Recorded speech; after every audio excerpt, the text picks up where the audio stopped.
So, first, I have something I want to share today. I do a thing where I write an open letter to an outgoing president, which, of course, why wouldn't you do that? It has about a 48-hour shelf life until nobody cares. I mean, why wouldn't you spend time doing that, writing a farewell letter to an outgoing president? They'll never see it. Donald Trump will never see this letter.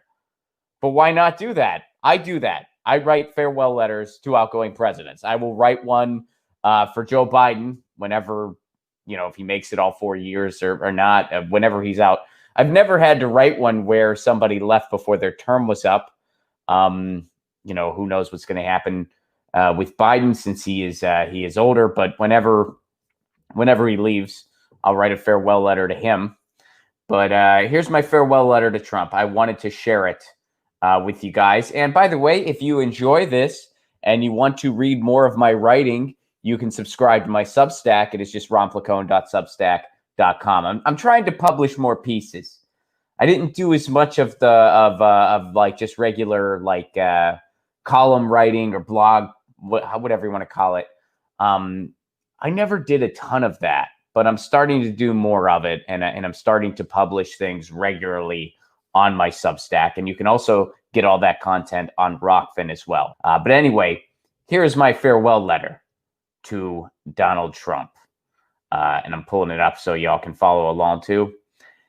Dear Donald, I always write an open letter to outgoing presidents, and yes, you are, in fact, an outgoing president. Since flattery is the only way to grab your attention, I'll start with a compliment. You didn't start any new wars. Good job. Of course, giving you credit there is kind of like when your daughter gave you low fuel emissions. Yeah, it's technically true, but the pandemic had an awful lot to do with it. You know what else the pandemic had an awful lot to do with? Your loss. You love to call people losers, Donnie. And you just reset the bar for what that word means. You lost an election to a non-existent opponent. See, I'm no fan of the other guy. I'm no fan of you either. I'm the type of guy people like you and Biden think should be in jail just because of the way I see the world. In a country like Denmark or Sweden or Canada, I'd be considered on the left. In the United States, I'm considered watch list. So it goes. As a general rule of thumb, you can't beat something with nothing. And Joe Biden wasn't much of an alternative. You calling him a socialist was quite epic, as we both know the only Marx he's ever heard of is Groucho. But you lost, Donnie. And you didn't lose to Joe. You beat yourself. This was an election between Donald Trump and Donald Trump. And the only way you were going to lose is if you shot yourself in the dick hard enough. Well, you did. You shot so hard, it came out the other end, grazed Rudy Giuliani, and now he sweats hair dye. In United States politics, voters respond to strength. In 2016, you manhandled a clown car of corporate hacks. Marco Rubio needs to drink an abnormal amount of water because it's what holds his spine up. Jeb Bush always looks like someone just stole his lunch money and he just finished crying about it, despite him being a grown man. And Chris Christie is like if Humpty Dumpty had a great fall into a library full of nothing but Ayn Rand books. You handled all of them, Donnie, and some people thought that was strength. But the rest of us knew better. That wasn't strength. You were just on top of the coward pile. You lacked the subtlety to tolerate their nonsense, and while it was entertaining at times, it was just nonsense from a different angle. You were tired of doing the buying, so you figured may as well be bought. It's like the crust on a dried up dog turd. Sure, it's at the top, but at the end of the day, it's still shit. In 2020, people realized that strength was fake. People saw you for the clueless walking mound of indigestion that you are.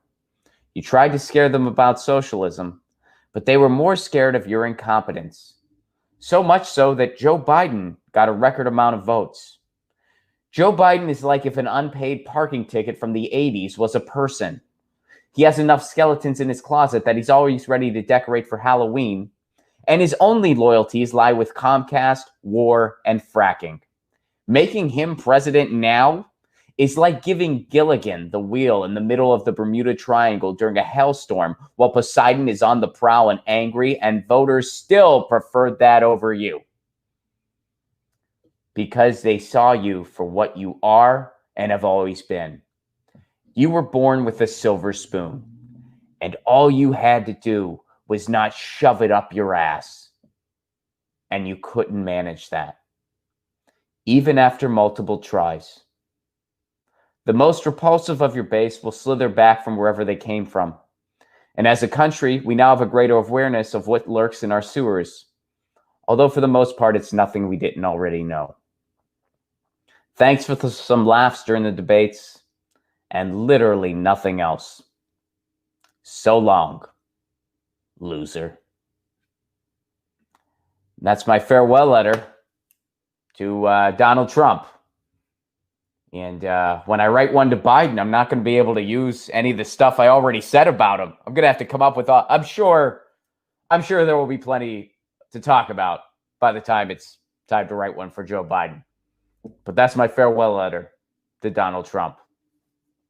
And if you dug it, ronplagone.substack.com. Subscribe.